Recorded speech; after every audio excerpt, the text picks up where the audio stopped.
साथियों नमस्कार। आपका स्वागत है आपके अपने YouTube चैनल अमित कुमार तेवतिया पर। और हम लेकर के हाजिर हैं आपके लिए जुलाई माह का जो बचा हुआ शेष करंट अफेयर्स की राष्ट्रीय और अंतर्राष्ट्रीय घटनाएं हैं। तो आइए शुरू करते हैं और जान लेते हैं कि आपकी आने वाली प्रतियोगी परीक्षाओं में हो सकता है कि हमारे इस वीडियो के कुछ ना कुछ प्रश्न अवश्य आ जाएं, क्योंकि आज आप देख ही रहे हैं कि जो भी हम प्रतियोगी परीक्षा दे रहे हैं उसमें करंट अफेयर्स का कितना योगदान है। अगर आप 50 प्रश्नों की कोई प्रतियोगी परीक्षा देते हैं जिसमें सामान्य अध्ययन के 50 प्रश्न हैं, तो वहां निश्चित रूप से 15 क्वेश्चन करंट अफेयर्स के आते हैं। तो ऐसे में हमें ध्यान देना है, राष्ट्रीय अंतर्राष्ट्रीय घटनाओं पर आप जुड़े रहें चैनल के माध्यम से। चैनल को सब्सक्राइब करना बिल्कुल ना भूलें, हम आपको प्रोवाइड कराते रहेंगे महत्वपूर्ण जानकारियां। आइए शुरू करते हैं। जैसा कि आप स्लाइड पर देख रहे हैं, जो सबसे पहला क्वेश्चन है वो ये है कि हाल ही में सेना में महिलाओं को स्थायी कमीशन देने का रास्ता साफ हो गया। जी हां, तो इसका जवाब है भारत में। लेकिन विशेष यह है कि भारत में ना तो सेना के कहने से और ना भारत सरकार के कहने से महिलाओं को कमीशन मिला है, बल्कि सेना में स्थायी कमीशन देने का रास्ता साफ किया सुप्रीम कोर्ट ने। जी हां, आगे देखते हैं। क्वेश्चन नंबर 2 देख लीजिएगा। पाकिस्तान का बलूचिस्तान प्रांत आप जानते होंगे, आपने खूब नाम सुना है यदि आप तैयारी कर रहे हैं, क्योंकि बलूचिस्तान प्रांत हमेशा से पाकिस्तान से आज़ादी चाहता रहा है। और अब वहीं के नेता हैं जो सैयद अली साहब हैं, जिन्होंने पाकिस्तान का पाक ए निशान जो सर्वोच्च सम्मान है उसे लेने से मना कर दिया है। साथियों, यहां 200 साल पुराने गुरुद्वारे को सौंप दिया गया है सिख समुदाय को। यह पाकिस्तान सरकार का कहना है, लेकिन आप जानते हैं कि पाकिस्तान ने तो यह भी कहा था कि हम भगवान कृष्ण का मंदिर इस्लामाबाद में बनवा रहे हैं। फिर आप सब जानते हैं क्या हुआ। अगर हम तीसरे प्रश्न की बात करें, प्रधानमंत्री ने हाल ही में जल आपूर्ति परियोजना का उद्घाटन किया, तो यह किया है मणिपुर में। और साथियों, इस उद्घाटन को करते समय उन्होंने कहा कि पूर्वोत्तर राज्यों, जो भी आपका 7 सिस्टर्स हैं, जो 7 राज्य हैं, ये देश के विकास का इंजन है। और प्रश्न संख्या 4 आप देख रहे होंगे। वर्ष 2020 का इंडियन प्रीमियर लीग 19 सितंबर से आरंभ होगा। तो साथियों, यह इस बार होगा संयुक्त अरब अमीरात में। आप जानते हैं कि कोरोना महामारी संकट के कारण आईपीएल पहले से ही देरी से हो रहा है। इसका आयोजन प्रत्येक वर्ष भारत में ही होता है, परंतु इस बार इसका आयोजन संयुक्त अरब अमीरात में होगा। आइए आगे देखते हैं।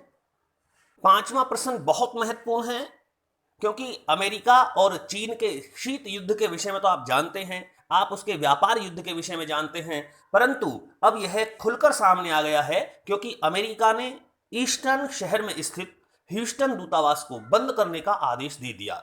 जी हां, चीन को। जैसा कि आप जानते हैं कि प्रत्येक देश में सभी देशों को जो मित्रता होती है उसके लिए दूतावास होते हैं, एम्बेसडर होते हैं, एम्बेसीज होती हैं, और दोनों देशों के जो संबंध हैं उनमें मधुरता बनी रहती है, एक दूसरे का सहयोग होता है। परंतु अमेरिका ने चीन को निर्देश दे दिया है और ह्यूस्टन दूतावास पे यहां तक कि अमेरिकी पुलिस और सेना ने कब्जा कर लिया है। और जो छठा प्रश्न आप देख रहे हैं साथियों, यहां चीन ने अमेरिका की तरह ही निर्णय लिया और अपने यहां चेंगदू स्थित वाणिज्य दूतावास को बंद करने का आदेश दे दिया अमेरिका को, और इसके साथ ही उस वाणिज्य दूतावास पर चीनी सेना ने कब्जा कर लिया। तो यह एक दूसरे की जो विरोधी कार्यवाही है अमेरिका और चीन में इस समय खुलकर चल रही है। आइए 7वां प्रश्न हम देख लेते हैं। 7वां प्रश्न है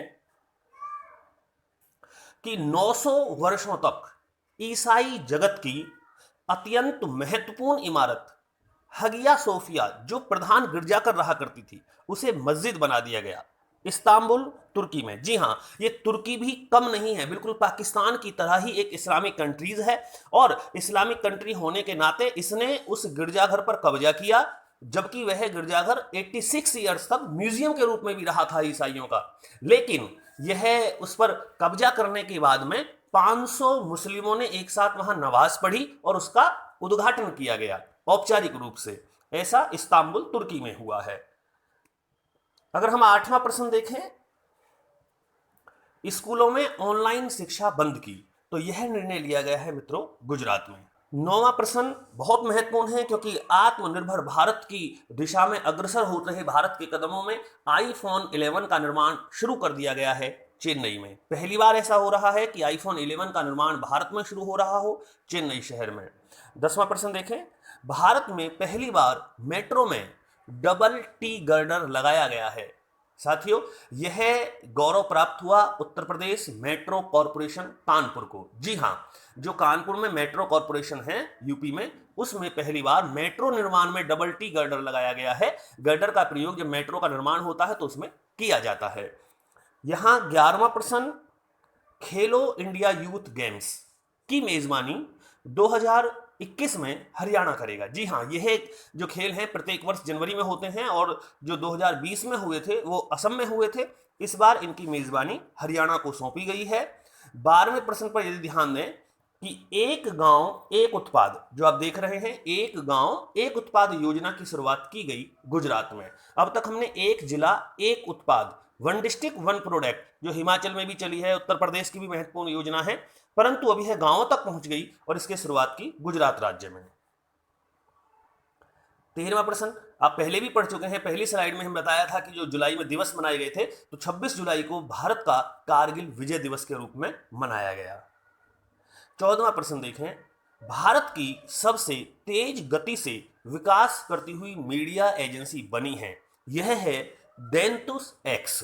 जी हाँ, आप नोट कर लीजिएगा, जब तक आप इनको लिखेंगे नहीं तो आप तैयारी नहीं कर सकते हैं। वन लाइनर के माध्यम से ही आपको यह करंट अफेयर्स भी प्रोवाइड कराई जा रही है।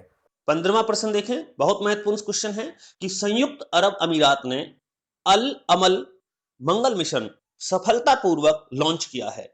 मित्रों, यह जापान की सहायता से हो पाया है और जापान ने अपनी धरती से ही प्रक्षेपण किया संयुक्त अरब अमीरात के मंगल मिशन का, और यह पहला मुस्लिम कंट्रीज, पहला अरब कंट्रीज हो गया है जिसने मंगल मिशन सफलतापूर्वक लॉन्च किया।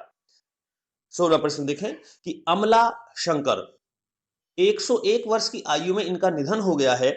इनका संबंध किस क्षेत्र से था, ये पूछा जा सकता है, तो हमें जवाब देना है कि ये प्रख्यात नृत्यांगना रही हैं। यदि हम बात करें 17वें प्रश्न की, तो इसमें है कि 35 वर्ष बाद देश की शिक्षा व्यवस्था में नई शिक्षा नीति को कैबिनेट की मंजूरी मानव संसाधन विकास मंत्रालय ने दी है। इसका नाम क्या हो गया है? अब मानव संसाधन विकास मंत्रालय का नाम शिक्षा मंत्रालय हो गया है और मानव संसाधन मंत्री कौन है? रमेश पोखरियाल निशंक। जी हां, अब 18वें प्रश्न में देख सकते हैं कि शिक्षा मंत्रालय का नाम पहले 1985-86 में बदला गया था और अब नई शिक्षा नीति के द्वारा पुनः इसे बदल दिया गया है।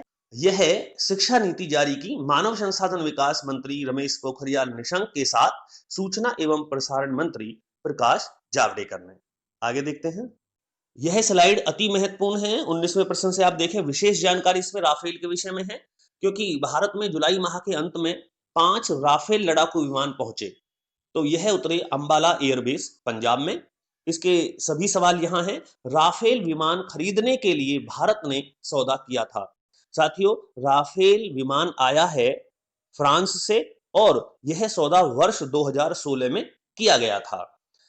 21वां प्रश्न देखें कि वर्ष 2016 में राफेल बनाने वाली कंपनी, यह महत्वपूर्ण प्रश्न हो सकता है, पूछा जा सकता है कि किस कंपनी ने बनाया, तो दासो कंपनी से सौदा हुआ है और दासो कंपनी ने 36 राफेल लड़ाकू विमानों का सौदा लगभग 59,000 करोड़ रुपए में किया गया था। अब यहां यह महत्वपूर्ण जानकारी है कि जो राफेल लड़ाकू विमान है, यह भारत का सबसे बड़ा रक्षा सौदा है आज तक का। अब तक 10 विमान तैयार हैं, जिनमें 5 हिंदुस्तान आ चुके हैं और अगले 5 विमानों की जो दूसरे चरण की ट्रेनिंग है वह फ्रांस में चल रही है।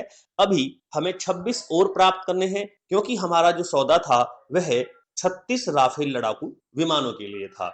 यदि 36 के 36 हिंदुस्तान में आ जाते हैं तो निश्चित रूप से भारत एक शक्तिशाली देशों में महत्वपूर्ण स्थान पर होगा। आगे देखते हैं, यदि राफेल की गति की बात की जाए तो यह गति अधिकतम 1.8 मैक होती है। इसी में वायुयान की गति मापी जाती है। आगे आप देख सकते हैं 1912 किलोमीटर पर आवर। ईंधन क्षमता की बात करें तो ईंधन क्षमता है 17,000 लीटर और इसके 3 फ्यूल टैंक हैं। यदि इसमें 17,000 लीटर ईंधन है तो इसकी रेंज साथियों 3700 किलोमीटर से भी अधिक है। एक बार में यह 3700 किलोमीटर की उड़ान भर सकता है। इसकी अधिकतम ऊंचाई लगभग 5,000 फीट तक यह जा सकता है और इसकी जो धारण शक्ति है, यह क्या क्या धारण कर सकता है, तो 3 लंबी दूरी की मिसाइलें हैं। यहां देखें, 5 हवा से हवा में मार करने वाली मिसाइलें हैं और 3 हवा से जमीन में मार करने वाली मिसाइल हैं। इतनी मिसाइलों को लेकर राफेल लड़ाकू विमान युद्ध के क्षेत्र में अपना करतब दिखा सकता है। यह एक महत्वपूर्ण रक्षा सौदा है भारत के लिए, अपनी रक्षा नीति को मजबूत करने के लिए। साथियों, आगे बढ़ते हैं। 22वां प्रश्न देखें। रूस ने S-400 रक्षा प्रणाली, जिसे विश्व की एक महत्वपूर्ण और उच्च रक्षा प्रणाली माना जाता है, जिसका सौदा भारत ने भी रूस से किया है, इसकी आपूर्ति रोक दी है। जी हां, चीन को यह प्राप्त हो रही थी और चीन को कुछ S-400 रक्षा प्रणाली प्राप्त भी हो गई हैं, परंतु अब इसकी आपूर्ति रोक दी गई है, क्योंकि चीन ने जब से कोरोना फैलाया है तब से विश्व के सभी देश चीन से कट रहे हैं। यदि हम बात करें 23वें प्रश्न की, तो 2023 में भारत में होने वाले विश्व कप के लिए इंटरनेशनल क्रिकेट काउंसिल ने एक नई सीरीज लॉन्च की है। यह है सुपर लीग क्वालिफिकेशन। जी हां, जिसे जो सुपर लीग क्वालिफिकेशन को क्वालिफाई करेगा वही वर्ल्ड कप में भागीदारी कर सकता है। अगर हम 24वें प्रश्न की बात करें, तो इसमें लिखा है कि भारत में पहली किसान रेल सेवा का परिचालन हुआ। यह हुआ है देवलाली नासिक अर्थात महाराष्ट्र से और दानापुर बिहार, यहां दानीपुर लिखा हुआ है, आप दानापुर पढ़ें, दानापुर बिहार तक यह किसान रेल सेवा इसलिए चलाई गई है क्योंकि रास्ते में कंटेनर के माध्यम से किसानों का सामान जब एक राज्य से दूसरे राज्य में पहुंचता था तो वह खराब हो जाता था। लेकिन अब यह एसी पूरी एयर कंडीशनर ट्रेन है और बहुत कम समय में एक राज्य से दूसरे राज्य में किसानों का सामान आसानी से पहुंच पाएगा। बात करते हैं 25वें प्रश्न की। 25वां प्रश्न है कि परमाणु ऊर्जा संयंत्र स्थापित करने वाला पहला अरब देश बन गया है। तो यह है संयुक्त अरब अमीरात। जी हां, और जो परमाणु संयंत्र है उसका नाम है बराक परमाणु ऊर्जा संयंत्र, क्योंकि बराक में स्थापित हुआ है। संयुक्त अरब अमीरात अब अन्य मुस्लिम कंट्रीज से, अन्य जो अरब देश हैं उनसे बहुत बेहतर कर रहा है।